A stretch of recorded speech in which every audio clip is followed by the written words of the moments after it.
Okay, what does UFOs have to do with magic and all of these things? And why are we even talking about this? These jinn are coming in the disguise that suits the people of that land. They will show up in the form that those people will readily accept and believe. Now they start showing up as aliens. Before, they would show up as an elf or the spirit of Mary if it's a Christian country, right? You don't hear in America about a bunch of Hindu statues drinking milk. You hear about UFOs.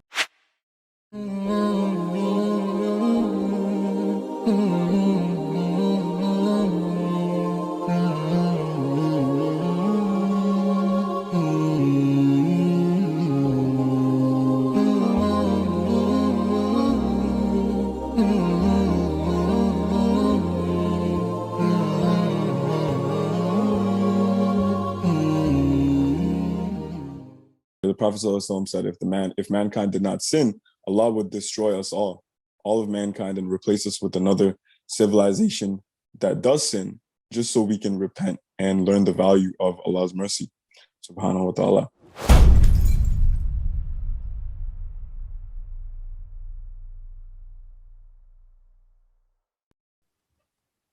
Assalamu alaikum wa rahmatullahi wa barakatuh, brothers and sisters. Welcome back to the realest podcast in the dunya. We're back with the same people. Again, we are missing the king of intimacy, Rami.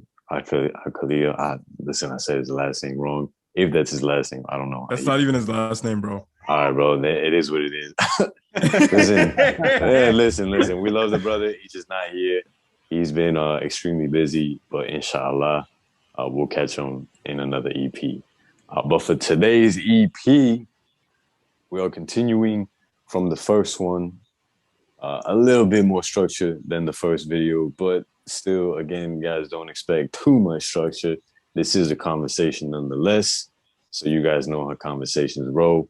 And with that being said, Ahmed, Halil, I will let you guys take it off from where we left off in the first EP.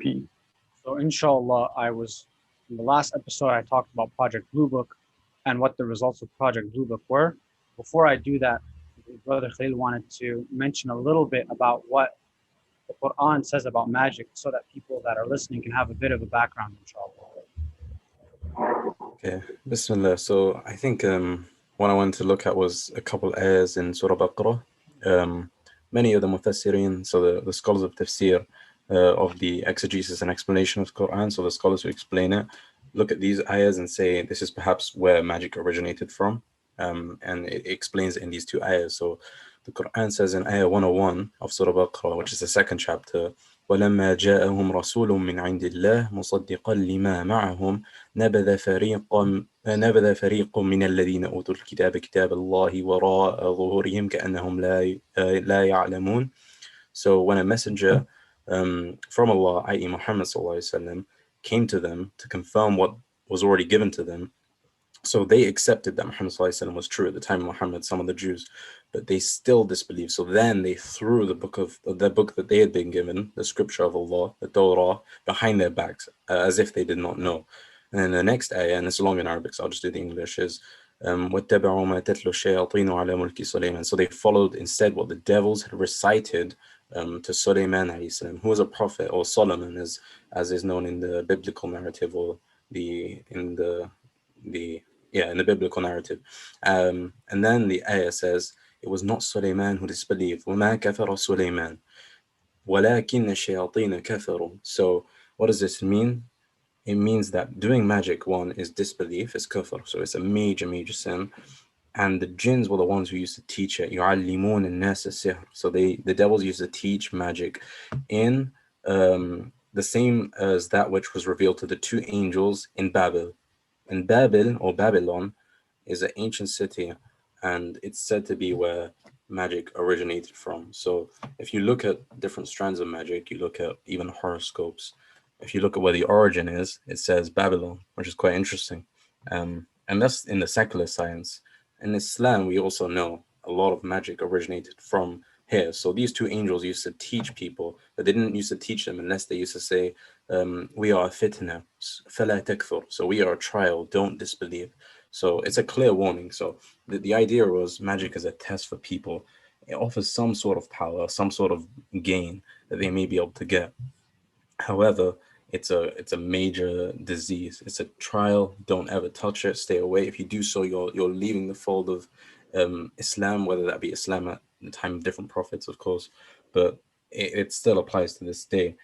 And yet they learn that which causes separation between a man and his wife. They do not harm anyone through it except by the permission of Allah. So in Christianity, there's this false dichotomy of the devil and God and magic and good and light. This idea that almost the devil can, or shaitan can almost harm Allah, or they're on equal footing. In Islam, we know that's the complete, like, it's so far from the truth, because when shaitan was being thrown out of Jannah, he said, Rabbi, he said, my Lord. So he was asking Allah. He was in another part of the Quran, he says, قَالَ أَنذِرْنِي إِلَى يَوْمِ يُبْعَثُونَ. He said, I can't remember the English word, but it's basically, let me live until the day they're resurrected. So he, shaitan, is alive. He's been alive from the time of Adam alayhi salam and before, all the way till now, and he will be alive all the way until the day of judgment. So he's been given that dua. Allah accepted that dua. But the point is, he said, Allah Rabbi, he said, yo, my Lord. So he recognized Allah as his Lord, which shows you there's no way there's equal footing. In fact, even shaitan knows that Allah is the Lord of everything and he has no power. So magic can't harm anyone unless Allah wants it. That's a key lesson. And finally, but the children of Israel certainly knew that whoever purchased it, i.e. magic, would not have it in the hereafter any share. And wretched is that for which they sold themselves, if only they knew. So they're purchasing magic at the cost of Jannah. So the whole discussion that we're having now is based on this. So this ancient thing called magic, all its branches, it all comes back to this one tree. And it was sent as a test for mankind. So anytime we speak about it, all the power that people say, you know, you'll have this and you'll learn this and you'll have this insight, you'll gain this power, is nothing, man. It's just a test from Allah, and you're just selling it. Even if you do gain something in this life, you're not gonna see any share of the hereafter. But yeah, I just wanted to open this episode with that ayah because I think it's important. Allah. So I do want to just give one small correction, was that he asked Allah subhanahu wa ta'ala to basically for immortality until judgment day, and Allah subhanahu wa ta'ala, Allah subhanahu wa ta'ala did not grant him immortality till judgment day. He said, فَإِنَّكَ مِنَ الْمُنظَرِينَ إِلَى يَوْمِ الْوَقْتِ الْمَعْلُومِ. He said, I'll grant you this extra time, but only to a certain point. So he is going to die before judgment day, but probably like when exactly or how soon before judgment day, only Allah knows. But not all the way till judgment day. No one has that. None of the created beings are going to have that. Allah subhanahu wa ta'ala makes that clear, that when the horn is blown, or when the trumpet is blown by the angel, that all living things will die. Everything will die except Allah. Yeah, I should have mentioned like the horn, he's not exempt from that. Yeah, it's probably confusing. So with that being said, I think I want to take it now to the whole UFO thing, because a lot of people are, okay, what does UFOs have to do with magic and all of these things, and why are we even talking about this? Is this some type of crazy conspiracy theory, and this is ridiculous and silly? So in the 1950s was when the US government started to look seriously into UFOs. You had a lot of airship sightings and a lot of strange type of alien sightings. We have the gray man with the big head and the black eyes and the weird looking long fingers. So America started a Project Blue Book to look into these sightings. They looked into many of these sightings, and I believe they closed it in the 1960s. And what happened was, with this think tank that they hired to start Project Blue Book, it closed down. And what they did was they said, oh, all of this is just natural phenomenon that the pilots are mistaking it for. And obviously this wasn't a convincing answer, because they continued to do other projects and to look into this. And now finally in 2020, they have admitted that yes, there are unidentified aerial phenomena. We have no idea what they are. And for the longest time, the US Air Force and the Navy had three criterion for UFO sightings and how they categorized it. You had eyewitness only, then you had radar only, and then you had eyewitness and radar, which was considered to be the strongest type of witness report, wherein you had the pilot flying, he catches something on the radar, and he sees the UFO. And you had thousands and thousands of these. You had so many of these. And one really big one that I would ask people to look up is the 1976 Tehran UFO incident. And during this time, you had tension between Iran and America.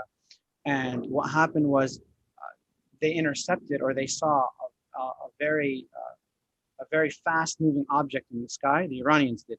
So they tried to intercept it. They sent some fighter pilots after it.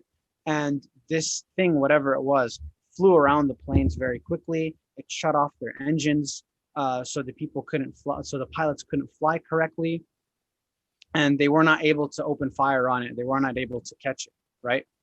And people, and this is actually a well-documented report. And of course, analysis that people give, oh, it's not really a UFO. It's just some odd light or something that was unusual. And it just so happened that at the same time, they had an equipment failure. So that's kind of how they tried to explain it away. And we know that that's very unlikely, right? That would be very unlikely. But people looked at this and said three things. One thing, that this is most likely to be some type of secret US technology.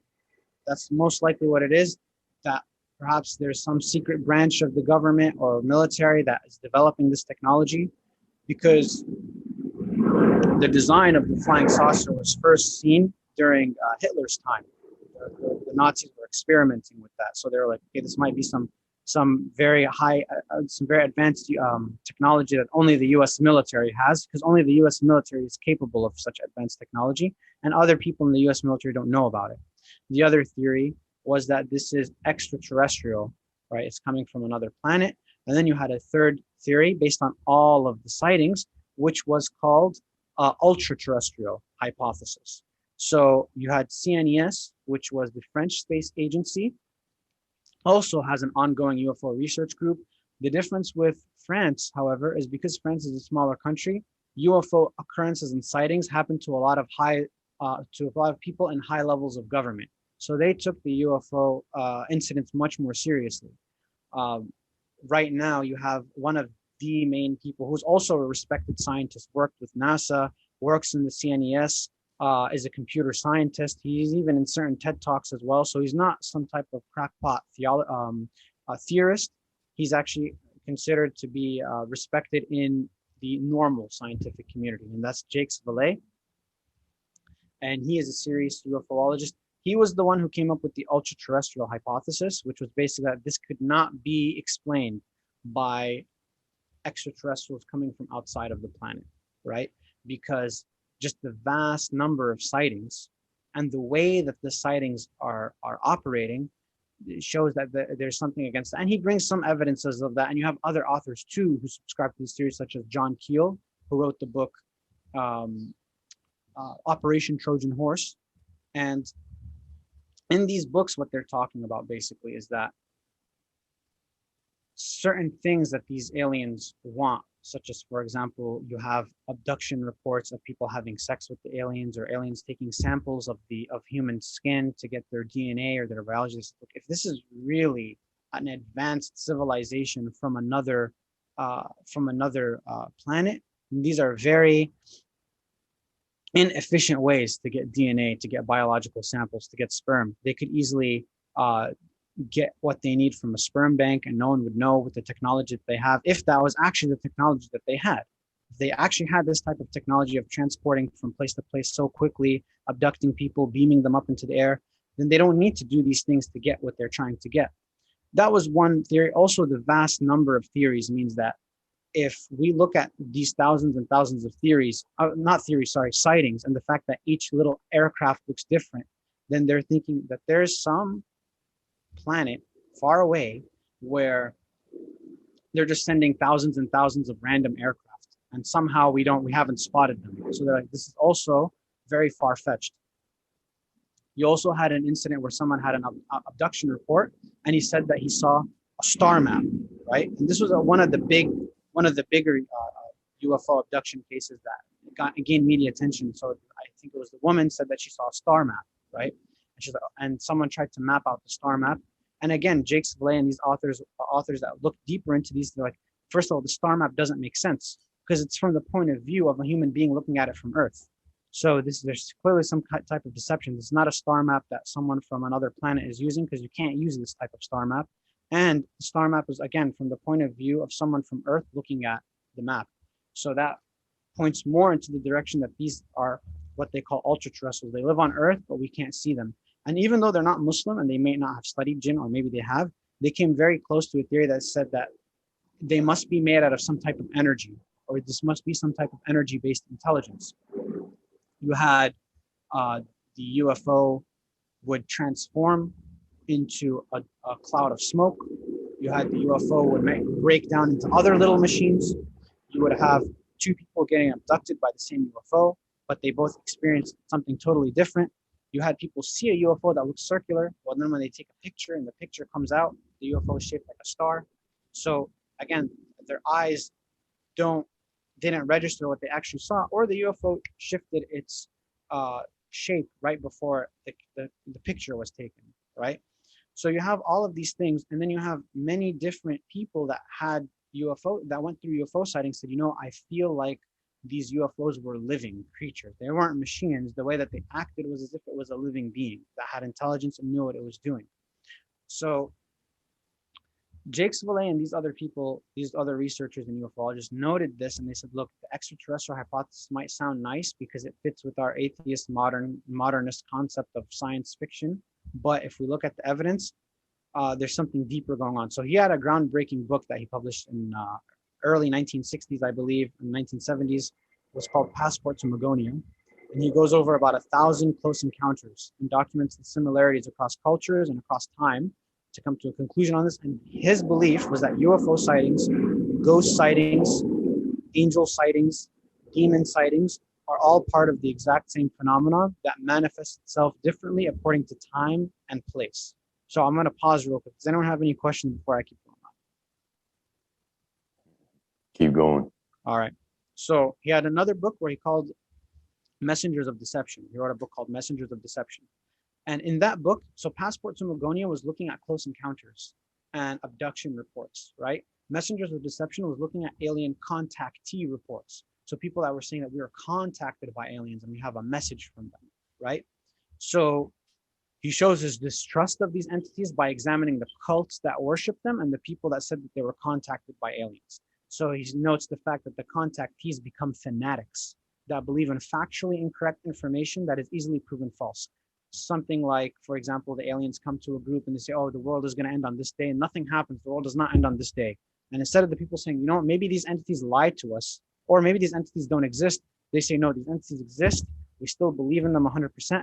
And they come up with some random excuse like, oh, they were just testing our faith, or we misunderstood the date, or whatever excuse that they give for these aliens. So the fact that these contacts become fanatics, the entities actually seem to care very little for their chosen mediums or contacts. And the word medium here is used purposefully. John Keel in Operation Trojan Horse, he actually gives a parallel between the medium, who says that he contacts spirits of the dead, and these contactees who say that they can contact aliens. And he says that the way that it works is exactly the same. You have the spirit saying that it's this dead body, and the medium is listening to it and says, it tells the family or tells whoever is listening, okay, this is spirit so-and-so, he's from the dead, he's giving us information. So what does that entity do? It gives some specific information that tries to prove to that person that they are indeed a spirit from the dead, and then everyone believes the medium and they believe that, oh, he's talking to spirits of the dead. So it's the same thing with the contactees. They are given some type of information for the person to believe that, oh, it must be an alien from outer space, and this must be the instructions that they are given. So as I said before, that fact was explored in the book Operation Trojan Horse, and the cults and the contactees, they share the same features and characteristics. If I could share screen real quick, can you give me the ability to share screen? I do want to show one thing. Yeah, bro, for sure.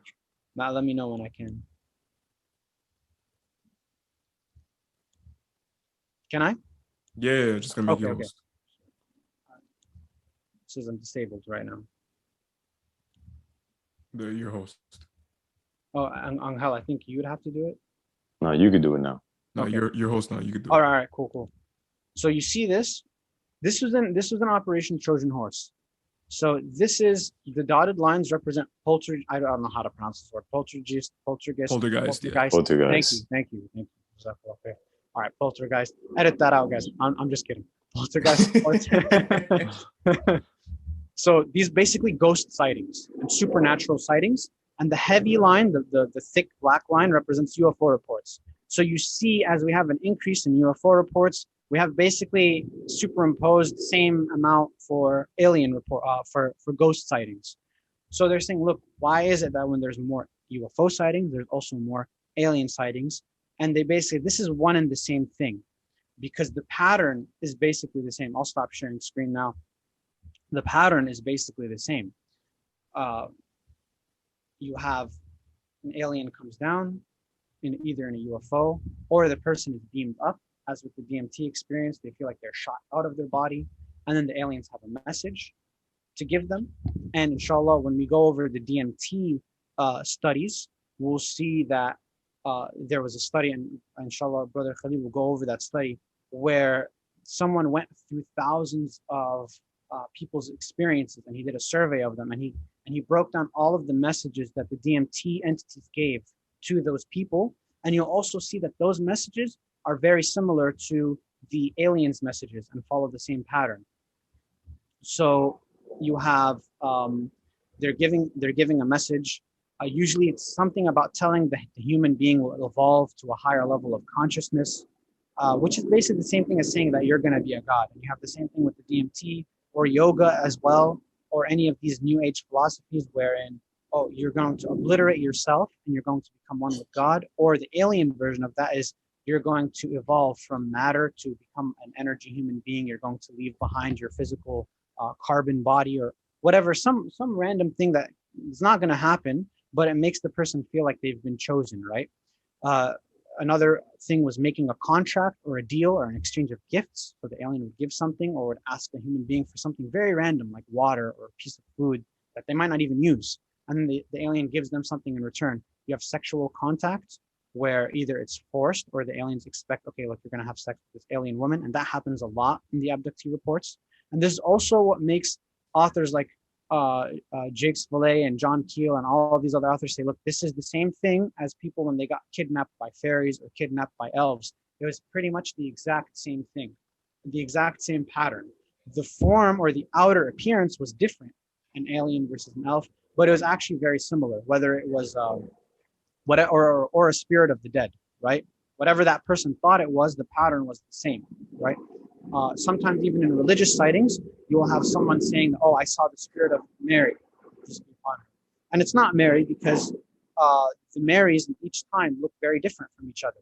So if someone sees Mary in South America versus if someone sees Mary alayhi salam in another country, but again, the message is the same. I want you to build something for me here.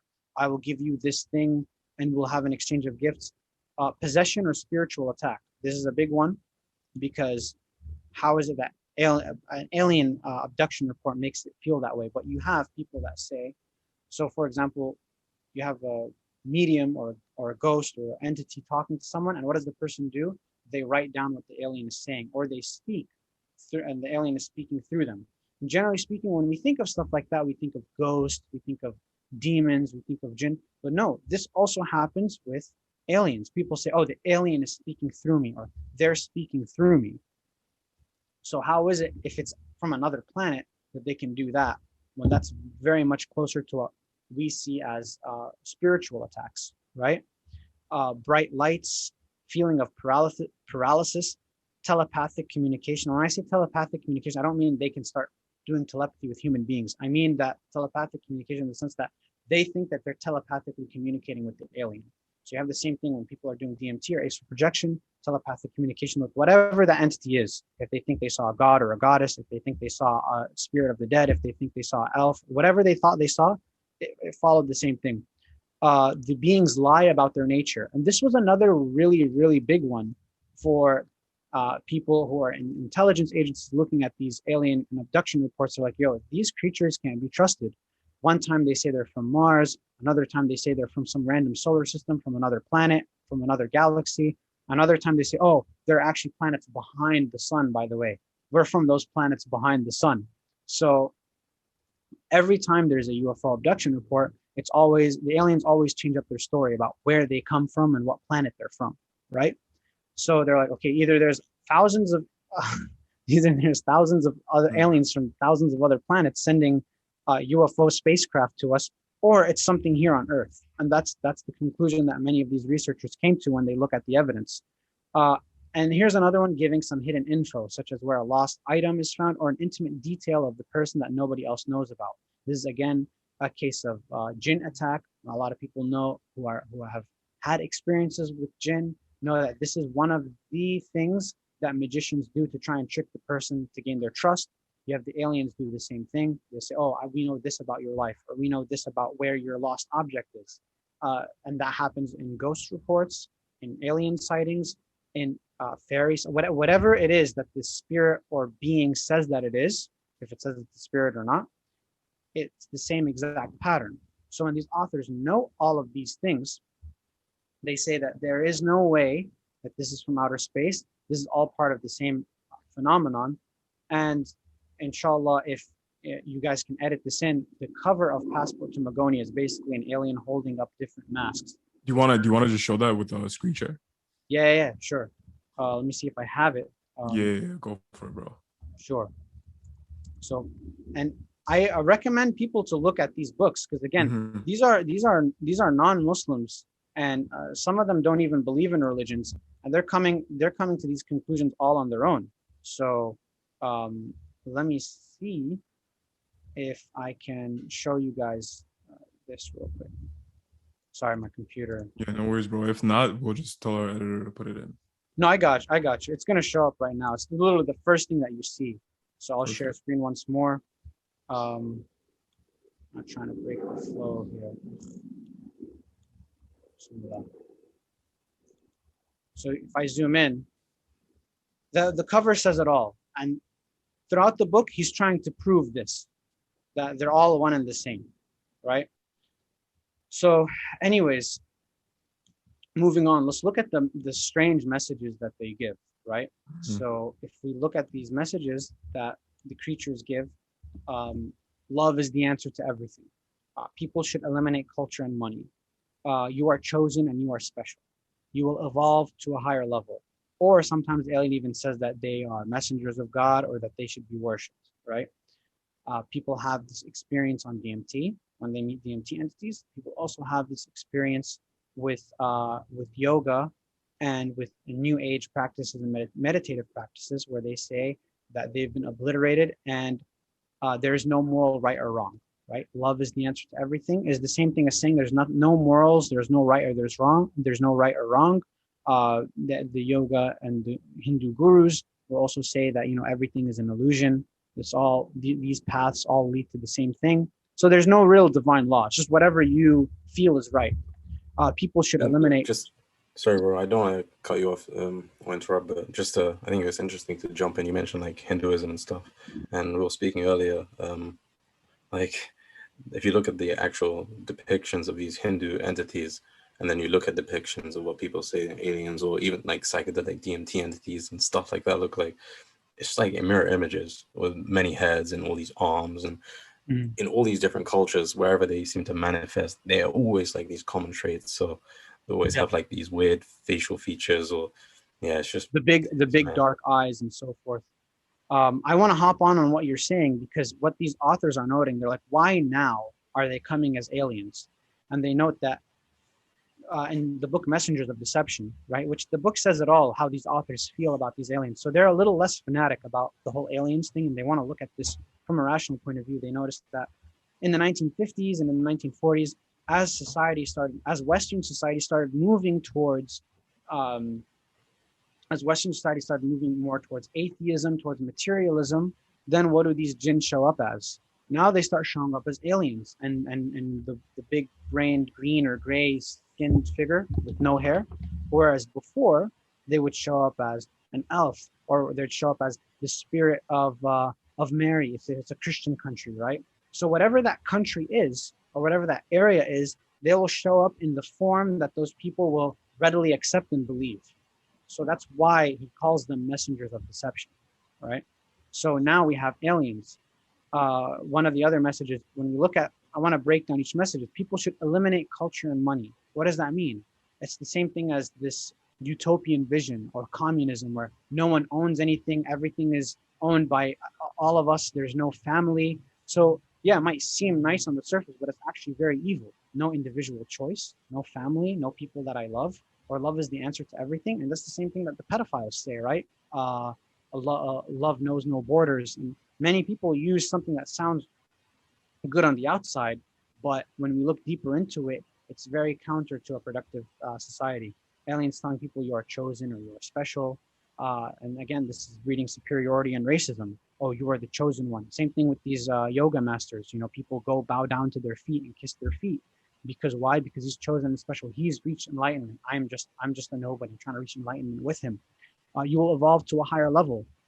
This is all, again, a cult-like belief. People saying that they believe in God, or the aliens just straight up say, you know, worship them. And we see this the same thing with the Hindu gods. So depending on what the place or the time is, the entity will come, or the jinn, let's not call them entities anymore. That's what they call them. Let's call them just for what it is. The jinn will come in a certain form to trick the person into believing that person, right? And when we realize that the pattern is the exact same pattern across time and across place, then we know that this is the same thing, right? It's the same thing as detective work, right? If we see a murder, I don't have to see the murder, but if I see a murder and that murder looks the exact same with all these other murders, then the detective is going to be like, yo, this is probably the same person, or it's a copycat killer that's copying another killer. But usually they'll say this is the same person, or it's the same robber. He left his trademark here in the house the way he robbed it. So by looking at all of these cases, and we notice that there's a pattern, then we notice, okay, this is the same entities and the same beings. Now, how these beings are accessed, that's different. So sometimes the UFO will come to the person, or the ghost will come to the person while they're awake. Sometimes the person takes drugs. Sometimes the person does meditation. Sometimes the person does whatever practice that they do, but the end result is the same, to make contact or to facilitate contact with these beings. So in America, it's going to be UFOs and UFO sightings, right? Because again, people are like, oh, I don't believe in religion. I don't believe in dogma. So if an alien comes, or if a jinn comes in the form of a religious figure, that person's not going to listen. You know, oh, it's just a dream. But if the jinn comes in the form of an alien, and that person's already materialist, he's atheist in his views, and oh my God, aliens came to me from another planet, and they told me this and they told me that. So then they're going to believe. So I do want to show you guys something. In India, for example, you're not going to get real UFO sightings. You're going to get something else. And I will show you guys just how deep this jinn trickery goes. And again, everything that I'm showing you guys is not underground conspiracy theories. These are all respectable scientists. You have, if you just look, just a couple of days ago on 60 Minutes, you had the Navy pilot, there's a Air Force pilot come out saying, yes, UFO sightings are real. We don't know what they are yet. And but yeah, it's official now. Pentagon has come out. You got Elon a couple, like literally just before we start filming, he was like tweeting out, what did he say again? Something about technology and advanced technology. Yeah. Pull up the tweet. I'll say right now, he had tweeted, any sufficiently advanced magic is indistinguishable from technology. And I want to break down that later. But first, I want to show you guys this video, because I think that this video will launch us into all of these other topics, such as DMT and yoga and so forth. So bismillah.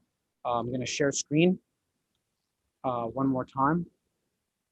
Hopefully, like the audio and everything works. Yeah, it should work, because I optimized it for video, clip, and audio. So this is on BBC News, and this happened about 5-6 years ago.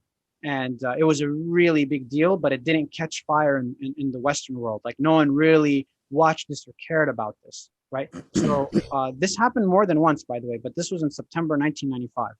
So let's take a look at this.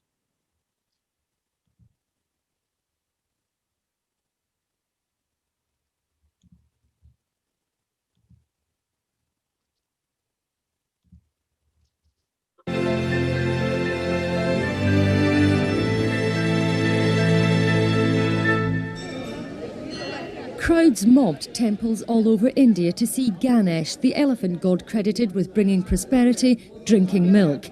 As people throughout the nation declared it a miracle, others cashed in, charging 5 times the normal price for milk.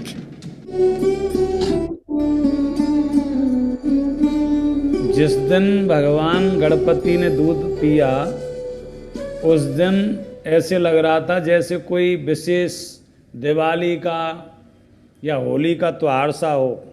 पूरे उससे भी ज़्यादा उमंग और लहर दौड़ी हुई थी, बड़े खुश हो रहे थे, चारों तरफ एक दूसरे को सूचना दे रहे थे कि हाँ जी आपको पता है जो पिला भी आ।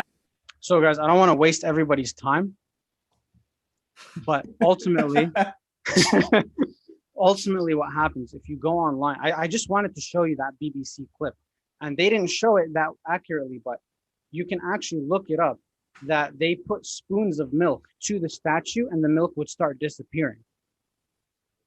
And this happened all across India. And I think I read in somewhere that even Hindu statues outside of India and other countries, that thing happened to them too. So again, we know that the jinn, Allah subhanahu wa ta'ala tells us the jinn can do certain things, right? They can move certain objects, they can mess with people in certain ways, but we can make our prayers to protect us from those type of supernatural activities. But you don't hear in America about, a bunch of Hindu statues drinking milk. You hear about UFOs. So again, these jinn are coming in the disguise that suits the people of that land to try and trick them into believing in whatever false religion. If we know, just as how Brother Khalil was saying, that the purpose of shaitan is to lead mankind astray from the truth. So what better way to do that than by relying on human beings' naive foolishness, showing them a bunch of pseudo miracles, and then all of a sudden you have a fanatic. Oh, aliens exist. Oh, look, my Hindu statue is drinking milk. Clearly that Hindu statue is real, and it goes on from there, So I got like two reflections. Yeah, I got like two reflections just off the back of that. Like the first one being, they're saying it's a miracle, but of course we know in Islam there's like 3 types of supernatural events. One is an actual miracle from Allah, which came with the prophets, and whether that be Jesus or Moses, Isa, Musa, all of these prophets, they had like real miracles. And then there's some things like karamat. The karamat are like the glad tidings, these blessings that Allah gives some of his believers, in times of hardship. So if they're on the battlefield, they'll see some they're like miraculous things, almost impossible things, but those are some things that he blesses people. And then there's the third type, which is this type that we're dealing with now, which is like these satanic quote unquote miracles, but they're not real miracles from God. They're just tricks, and there's trickery and all of these like dark arts, and it's the dark arts that all of this kind of fits under. And the second thing that I was thinking about was that they have to disguise themselves, right? They have to put on these different masks to fit the cultures that they're going to, the times that they're going to. Whereas what's so beautiful about Islam, and one thing that attracts me to Islam, is it's the same universal message that just connects with everyone, because it goes to the fitrah. So every single human being, regardless of time and place, has the internal that internal message already within them from the moment their soul was created. So Islam just goes in and reaches into that. So it doesn't have to disguise itself. It's just there. So it's in the open. It's clear. The message is clear. It doesn't have to conceal itself and trick people, which is, it's the complete opposite. Yeah, subhanAllah. I think that's a good point to bring up, is that when we look at all of the prophets, they're saying the same thing. There's one God, worship this one God. But when we look at the as the book written by Jake Spillane says, messengers of deception, which is a really good term for it, they're always changing their message. They're always trying to change their form to suit the people that are listening. But the point is that they just want to get them off of the truth. And I think that goes back to what I was saying in episode 1, where Muslims saw the solar eclipse, and Prophet Muhammad said, look, this solar eclipse is not something that happens because someone died. It's just something from Allah subhanahu wa ta'ala, and that's it. So if he was a false prophet, he could have ate off of that superstition and said, yes, it is because so-and-so died, and but he proves that he's not a prophet by, he proves that he is a prophet, sallallahu alaihi wasallam, and a non-prophet would have done the opposite. He would have tried to use this to trick the people.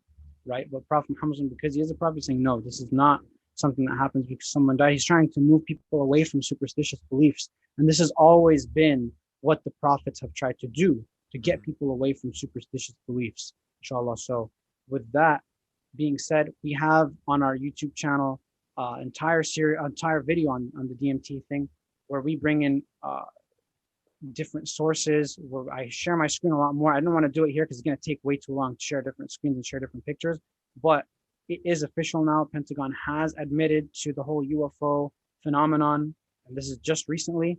So yeah, that's basically where we're at now. And UFOs is just another manifestation of this whole new age culture. I was gonna say, do you guys want to start another episode and go into the DMT now? Yeah, sure, inshallah. I probably have to get going, so I might have to do the episode another time, inshallah. Perfect. Yeah, no worries. All right, jazakallah khair, everyone. If you have a few minutes and it's not going to take too long, we could just continue and add the DMT portion here. But if you feel like it should be its own episode, then definitely khair. It probably should be its own episode, because at this point, Brother Khalil is going to start talking, and he's going to go into the John Hopkins DMT study, where they go over thousands of people that did DMT. So, and he's going to go over the messages, the breakdown, what people saw. Okay. So yeah, that's a whole other portion. Inshallah, then we should give some final thoughts for this episode. Oh no, you got anything in your mind? Yeah, I do have a lot of questions, but I feel like these questions are heavily tied in with DMT. Mm-hmm. It's definitely questions in regards to what we've spoken about now here, about the entities, about the Jinn, and how they're presenting themselves in different ways and whatever suits the people that they are presenting themselves to. But again, these questions are heavily tied in with DMT. So it's like, if I ask them, it's only just going to lead into the DMT thing. So best to save them for the DMT video. Ask them anyway. If we get to them, we get to them. If not, you might forget them. So we'll just be able to refer to them next time anyway. So yeah, inshallah. So one thing that I'm thinking of here is so we have the Jinn presenting themselves as different things to different people. Mm-hmm. Correct? Yes. Then we have people like shamans and I guess they'll call themselves psychics, like gurus, gurus and stuff like that. Where it's like, okay, some of them may not even be taking substances to increase DMT, but they are still seeing these things, these different entities, and they might place different labels on them and stuff like that. But then, and honestly, like, I'm losing my train of thought here, and this is a really good question. So if I completely forget this, we'll have to come back. No but problem. yeah, we're gonna have to come back, bro. no point. No problem. I just mentioned this one thing, like you mentioned something interesting, how they still see these entities even though they don't taking these drugs and stuff. One study that I came across not that long ago, I think I shared it with you, Ahmed, about from like Harvard, was about witchcraft and stuff, where they used to rub like plants on their eyes, and they started seeing entities like that. And then I read something in or heard something else somewhere about the Talmud. So the Jews, obviously they have the Torah, but they don't follow that the same, like in the same way we follow the Quran. So they have, without going into much detail, like, just like take 2 minutes, they were raided and invaded and conquered by the Babylonians, which is again kind of linked to what we were speaking about earlier. And many of the rabbis who started living in that environment where there was a lot of magic, it influenced their thought. And so a lot of Jewish writing, and one of the versions of the Talmud was written in Babel. It speaks, and it has a lot of demonic practices within it. And one of them is interesting. It was like burning and cooking something and then grounding it into a powder and then rubbing it in your eyes in order to see the demons. So all of these things, they have different similarities. So again, it's all connected. So everything you're probably thinking about that you think it relates to DMT, but it's linked to the UFOs, there's a reason why, because it's all interconnected. So Yeah, I see maybe where you're kind of going with it. Yeah, like I'm gonna be honest, I completely forgot the premises of the questions, but like I'm realizing, or like what I wanted to say with it, what I wanted to like, transmit here is the fact that jinns, not only can they present themselves as like a certain thing, but it doesn't necessarily even have to be like a person or an entity or something like that. It could be even like just a feeling. Like Ahmed was talking about how like some guy will say, "Oh, well, I'm Muslim because I felt so and so." It's like, "Oh, well, is that why you're Muslim?" Because if what you felt is what really pulled you into Islam, okay, well, what if the jinn capitalize on that? And they're like, okay, well, let's make him feel something over here. Okay, now he leaves Islam, he goes to Christianity. It's like, oh, let's capitalize even more. Okay, now he feels something in the New Age, in the Hinduism. Okay, so he leaves Christianity, now he goes to Hinduism. And then he just keeps following this feeling until it leads him to a place of no return. You know what I'm saying? Yeah. And yeah, in regards to the whole DMT thing, the way that I'm like wrapping my head around it is Allah subhanahu wa ta'ala gives us X amount so that we experience said things or X amount of things, right? But then when we do all these other things, or let's say we do one thing that causes this barrier, theoretically speaking, it causes this barrier to drop down a bit. All right. So now, since we are a little bit more susceptible, that means a jinn can do something that will just affect us slightly more. And just by the jinn doing something that affects us slightly more, it leads us down this path where you're essentially either one, taking more DMT, externally, or two, you are releasing more DMT internally, more than you are supposed to be releasing. And I speak that from the personal experience when I was going on this whole bout of decalcifying the pineal gland to be able to experience more. And I started to experience things that, to be honest, I wish I didn't experience. So I think, yes, this is all tied in together, this whole DMT thing. And again, I forgot my question, but these are. Say A'udhu Billahi Minash Rajim. Just keep saying Yeah. So that works. That happens to me a lot. Like, whichever direction you start going in, like you could talk about meditation for like hours, or the different variations, and then you have like stuff like the Wim Hof method. Is that connected? Is that connected to the pineal gland? Yeah. Now there's in like wherever you go with this, you can spend so long because there's just so much to think about. So sometimes when you try and ask questions, because this happens to me to this day, I just get lost because my train of thought just scrambles. I'm like, where do I begin? That's exactly what happened, bro. Like, I swear, like, there's so much and it's all tying in together that like I started asking the question and then it just kind of went away from what I was asking. So yeah, my bad. Forgive me. That's all good. Happens to the best of us. It happens sometimes. I like to say A'udhu Billahi Minash Rajim whenever I forget something. A'udhu Billahi Minash Rajim, or making some dhikr, or saying astaghfirullah, A'udhu Billahi Minash Rajim. And eventually you remember it, because it's just, and I remember I saw one of the shuyukh do that too. When he forgot something, he said astaghfirullah al-azim, A'udhu Billahi Minash Rajim, until he remembered it, and I got back to his train of thought. But if there is no other questions, then we can wrap up, inshallah. And I'm sure that the comment section is either going to have haters, and those are from the people who have experienced this journey, who know what we're talking about on a first-hand point of view, but they haven't experienced the dark side of it yet.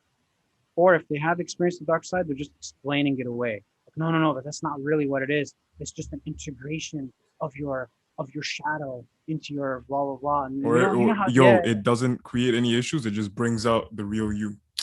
Yeah. You know how, and and they like to cite Carl Jung and say, oh, these are just archetypes that you're seeing in your mind, and you need to integrate your light side with your shadow. But Carl Jung himself was into magic. He did astrology. he even wrote to Freud, because him and Freud, he wrote to these different psychologists, and he said, look, when I have problems with my patients, I drop their astrological charts and I look at their zodiac sign. And so he was into astrology, he was into horoscopes, he was into magic, he was into different branches of magic. So he was into magic. So people say, oh, you know, this is not really entities, this is not really jinn, it's just archetypes or whatever. And they cite Carl Jung. They don't realize that Carl Jung himself was into magic. And a lot of these New Age thinkers are magicians, even if they don't say that they are. They are magicians. They just don't say that they are because they want to absorb and promote to as many people as possible. There's also part of the deception that's involved as well. I could see that. Yeah. And it goes to show like the jahiliyyah of people, where it's like they're only saying something that they read or that they heard. And I get it, you know, we are also saying something that we read or that we heard and that we internalized, but they're saying it from a premise of no real research. They haven't gone deep to find the answers of what they're talking about, the truth of what they're speaking about. And I feel like that, oh man, like that's dangerous. I want to go off on that for a second, because you might have someone say, no, I've been doing DMT for 10 years. It's like, yeah, but you haven't really thought this through, because you just believe everything that these entities are telling you. You're not really thinking about, and I've read like different people talking about their experiences, saying, oh, you know, ancient Egyptians live in hyperspace and I've seen them with my own two eyes. And I'm like, okay, but how do you know that that's actually what you're seeing? You know, like why are you seeing ancient Egyptians in hyperspace, but someone else is seeing clowns and or whatever it is that they're observing or they're seeing. So my message to these people who are going to hate on what they're watching right now is to just say, how can you trust what you're seeing? Why are you trusting what you're seeing?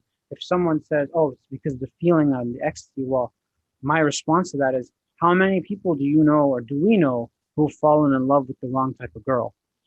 You know, oh, I fell in love with her and she's the one, man, and like his life is ruined because of it. So I'm not saying that love isn't a real feeling. It's a very real feeling. It's a very powerful feeling. It's a very good feeling. But you can't just make your decision just off of that feeling. You also have to verify, you know? And man, like a lot of them will say too that, oh, well, this is just a belief pattern. You know, like the belief pattern in shamanism is the same as the belief pattern in Islam, but it's clearly not. Because if you go back to the starting point, and that's how you find the truth, is you keep going back, you keep tracing it back to its origin. Like you look at shamanism, and look when it first started, and look for how long it's been going on, and it's like, okay, it did not start in the beginning. It does not start from the very beginning. And if you look at Islam, like it will date back to the very beginning, where it was Adam. Peace be upon him. Peace be upon him. So it's like, again, like this is not just a belief system. Like this is the truth. And if someone can't see that, well, they're choosing not to see it. They're choosing not to go further in and research and find the answers that they're looking for. Yes, I'm wrong. There's so much more you feel like you want to say, right? With this type of topic, because there's so much packed into this. But we can start. We'll try and save it for another episode. When we look at DMT specifically, inshallah, just to give a little breakdown, John Hopkins did a study on DMT. And you want to introduce the study just so that you can give the people a teaser into what's coming next? Yeah, just give them a taste, bro. Sure, yeah. I think off the top of my head, it was like 2,560, 102 participants who took part in this massive survey. They looked at the main experience that they had on DMT. They looked at the characteristics of the DMT entities, some of the messages they received. So it was a super in-depth study, and it was specifically focused on the entity. So that will, you can see how that will link into some of the characteristics Ahmed spoke about when we were looking at the different books. So yeah, it was a really comprehensive study on the entity characteristics, and then we'll be able to flip that and say, well, look, Islam encompasses both what we said about UFOs, these entities. Same thing with Hindu gods and all of these things, man. Every single, so-called paranormal activity, all comes back to this umbrella of jinn and their deception. And just finally, I want to make a final note. I don't want people to think who maybe haven't heard of jinn before that they're all bad. They're like human beings, so some are really good, some are really bad. It's just like a spectrum. And some Muslims have this preconceived notion that all jinns are evil and horrible. No, man, some of them are like really, really nice. They're really, really good practicing people. Some of them are scholars, whatever. Like they're like mirrors of human beings. They just live in a different world that we can't see. So we shouldn't make this idea that they're all bad. However, the shayateen, the devils from them, they are really bad, because not only are they bad, but they're unseen and they try to influence humanity and get in all these secret societies and cults. So yeah, it's a whole different world out there.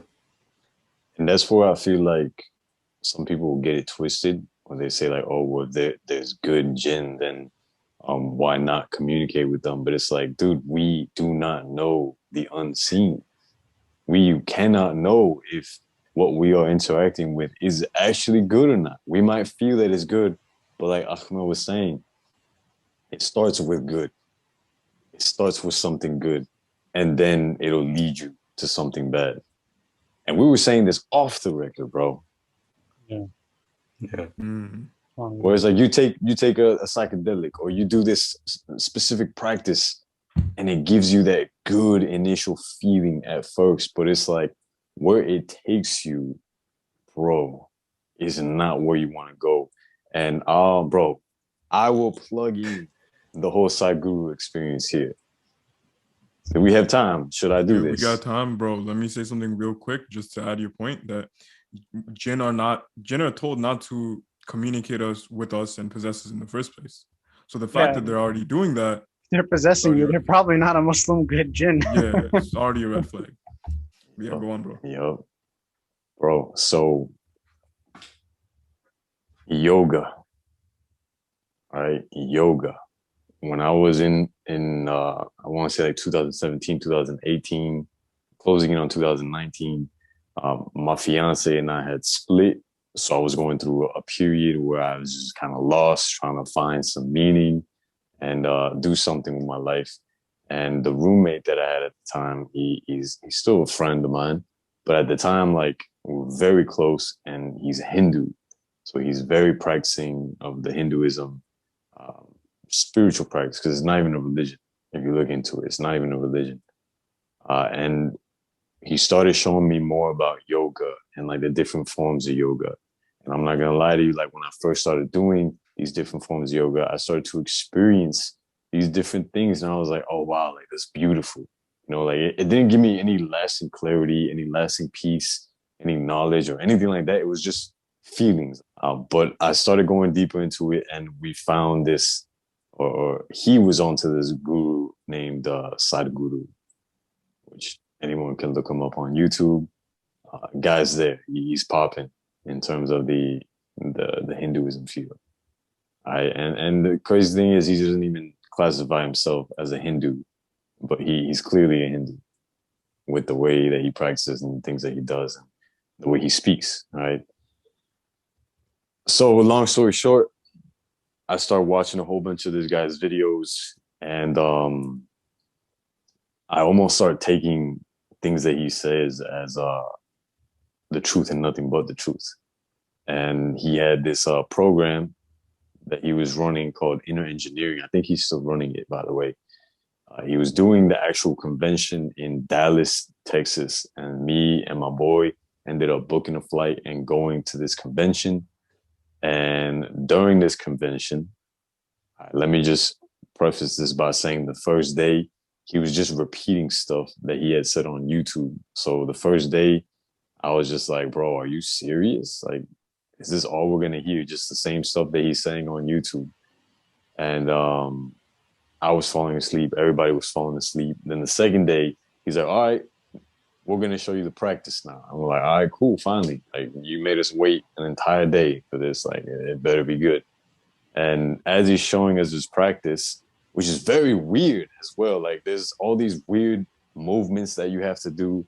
There's these things called anal locks. Yeah, it's weird, bro. And listen, it gets so weird because like and one of the things I'll slightly reveal a few of the details, not so much because I don't want anyone to like be like, oh, let me look into this like that. But one of the things, bro, is like you're sitting cross-legged with an erect spine, and you're looking up, basically hyperventilating, very short, shallow, and quick breaths, looking upwards like this. And then once you're done with that, you're taking one deep breath, basically tucking your chin, going in, contracting your stomach, and then contracting your ass, which they call an anal lock. And bro, listen, let me just say that in the convention, this one woman was having trouble with the anal lock, and I stood up and grabbed the mic, and I was like, oh, listen, when you're doing the anal lock, bro, they cut me off real quick. They were like, listen, you can't tell the person how to do an anal lock. But again, it goes to show how weird this practice was. And that's just a small little bit. Like, it gets even weirder than that. And when we did this practice in the convention, he had said that you're going to experience different things. Everyone's going to experience something different. Just go with it. And if you hear people screaming or making noises, like, it's all right. Just disregard it. I'm like, you're saying to disregard people screaming? Like, this is a little sus, bro. This is a little sus. And we started to do the practice, and as we're going into it, I start feeling like there's something rising in my body, and I start feeling like my body is becoming lighter and lighter and lighter. And as I'm feeling this, wallahi, bro, there's people all around in this convention. And keep in mind, there's like thousands of people in this convention spot. And all I started hearing is all these people screaming. And it was loud, and it was the scariest thing ever, because like the only thing I could really link it to is as if it was hell, like the hellfire, and you're hearing the people screaming because of torture or whatever it is. And like I remember hearing that, and it's like this feeling of dread that was like overcoming me, of like, no, stop, like stop, you're doing something wrong, like don't keep going. And like, bro, he was literally saying to keep going whenever you feel that point right there. So, subhanallah, bro. Yeah. Again, it starts with something simple, and then it leads you to something that's just it's not good. خطوات الشيطان. It's the steps that the devil makes you take. It starts off simple and innocent. As the saying goes, the path to hell is paved with good intentions. It starts off as something not even sinful, right? It's a good thing. Maybe you think it's just, a nice little practice, but if you follow that path and you're not careful and you don't tread with safe feet, it's it, man. Yeah. Brother, and imagine someone's like, if they first started, they're gonna be very skeptical. So if something like what I had experienced at the inner engineering happened when they first started, they would be like, oh no, like I'm not doing this. This is not for me, right? But like the fact that it starts with something so little is it starts opening you up to it, to where you start believing in it 100%, and like you have faith in it. And then when it gets to that pivotal point where it's like, okay, you're gonna feel something where internally is not right. Your moral compass, something inside of you is directing you and telling you no, like don't keep going any further. And call that the qadr of Allah, call that the guidance of Allah. I don't know, Allahu alam, but like it is there for a reason. And at that point, if someone is already believing in it and seeing it to be the truth, it's very hard for them to step away. Yeah, Allah subhanahu wa ta'ala gave us fiqh and insight. And I recommend a book for people, for everyone actually. It's called The Exorcist Tradition in Islam. It's by Bilal Phillips. I have the book with me, inshallah. I can probably show it to you guys in the next episode. But the scholars mention things like that. These practices, Jinn can enter through the breath or through the different type of breathing exercises. So these exercises are a way for Jinn to go inside of the body. So that's probably why he's saying, oh, you're going to feel something, just ignore it, because he knows that what's going to happen is people are just going to have jinn enter inside of them, and people are going to react to that in different ways. So I ask Allah to protect us from all of that. SubhanAllah, there's so much more to talk about. I have to get going, inshallah. But yeah, we can pick this up on the next episode, inshallah. Inshallah. Guys, going forward, we have an episode coming up with DMT. We have another one on practices like meditation, astral projection, all that. We're going to make one more on the ruqya, stuff like that. So if you made it this far, Anghel, which is the hashtag? Hashtag entities. I thought you were the one. They already know what it is. I thought you were going to say anal locking was the hashtag. Let's put that in. No, forget hashtag entities. We have sisters watching this too, so let's be gentle. No, that's fine, bro. That's fine. They'll understand. We're saying it in a very polite manner. We're saying anal lock. I would recommend from an Islamic etiquette point of view that our hashtag I was just joking. Our hashtag should be something more family friendly. More family friendly. So if you watch this far, go ahead and hashtag entity. But if you're a true jahil, you know what to put.